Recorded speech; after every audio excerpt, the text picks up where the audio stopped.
आधा घरे लिपेली नदिया की आधे हठे ठाने ली आधे हठे ठाने लियो भाभी दे देहू सोने के तिलरिया तब हो घरवाली पब हो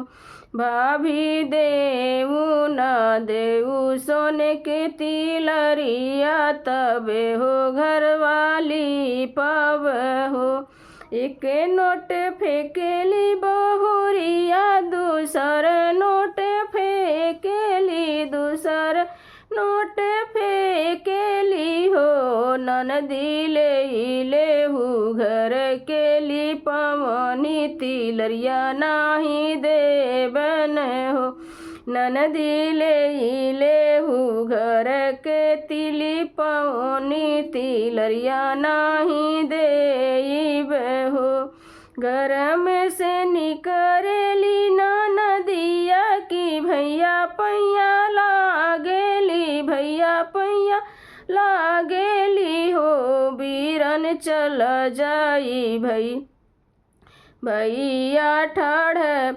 बीरन चल तू भीतरा महलिया की झगड़ा छोड़ावहू हो बीरन चल तू भीतरा महलिया की झगड़ा छोड़ावहू हो। जई भैया ठाड़ बैल अंगना की घुरु की बोल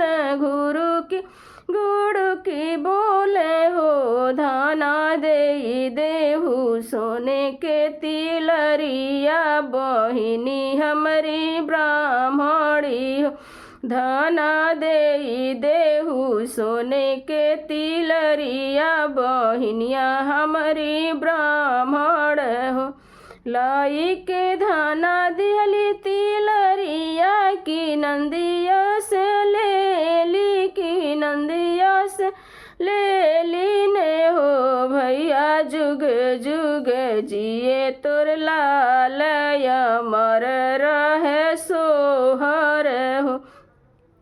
भैया जुग जुग जिए तोर लाल अमर रहे सोहर हो। आधा घरे लिपेली नदिया की आधे हठ ठाने ली आधे